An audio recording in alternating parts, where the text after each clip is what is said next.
വൃദ്ധസദനങ്ങളിൽ കണ്ണുനീരും ദുഃഖവും വിഷമവുമായി കഴിയുന്ന നൂറുകണക്കിനോളം ഉമ്മമാരും അമ്മമാരും വർദ്ധിച്ചു വരുന്ന ഈ കാലഘട്ടത്തിൽ മാതാവിന്റെ മഹത്വവും അവരുടെ പുണ്യവുമെല്ലാം നഷ്ടപ്പെടുത്തി കളയുന്ന, അല്ലെങ്കിൽ മാതാവിനെ യാതൊരുവിധ ബഹുമാനവും ആദരവും ഇല്ലാതെ തള്ളിക്കളയുന്ന മക്കളുടെ മുമ്പിൽ ഒരു ചരിത്രം ഞാൻ പറഞ്ഞു തരട്ടെ.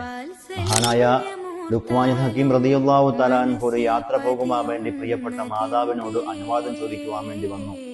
ആ സമയത്ത് ഉമ്മ മകനോട് പറഞ്ഞത്, മോനെ, നീ വരുന്ന സമയത്ത് എനിക്ക് നീ ഒരു പിടി സ്വർഗത്തിലെ മണ്ണും കൊണ്ടുവരണമെന്നാണ്. മഹാനായ ലുഖ്മാനുൽ ഹക്കീം റളിയല്ലാഹു തആല അൻഹു തന്റെ പ്രിയപ്പെട്ട മാതാവിന്റെ കാലിൽ ഇങ്ങനെ മെല്ലെ പിടിച്ചു. എന്നിട്ട് വെച്ചിരിക്കുന്ന സ്ഥാനത്ത് നിന്നുകൊണ്ട് ഉമ്മാടെ കാലൊന്നും മാറ്റിയിട്ട് ആ ഉമ്മാടെ പാദം പതിഞ്ഞ സ്ഥലത്ത് നിന്നുകൊണ്ട് ഒരു പിടി മണ്ണിങ്ങനെ വാരിയെടുത്തു എന്നാണ് ചരിത്രം പറയുന്നത്.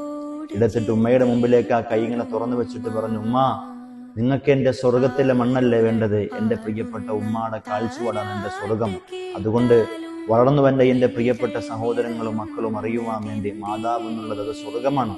ആ പ്രിയപ്പെട്ട മാതാവിന്റെ കാൽച്ചുവടാണ് നമ്മുടെ സ്വർഗമെന്ന് ആദരവായ റസൂലുള്ളാഹി സ്വല്ലല്ലാഹു അലൈഹി വസല്ലമ തങ്ങൾ നമ്മെ പഠിപ്പിക്കുമ്പോൾ ഒരു മനുഷ്യന്റെ വിജയവും ഉന്നമനവും അവന്റെ മാതാവാണെന്നുള്ള യാഥാർത്ഥ്യം മറക്കണ്ട.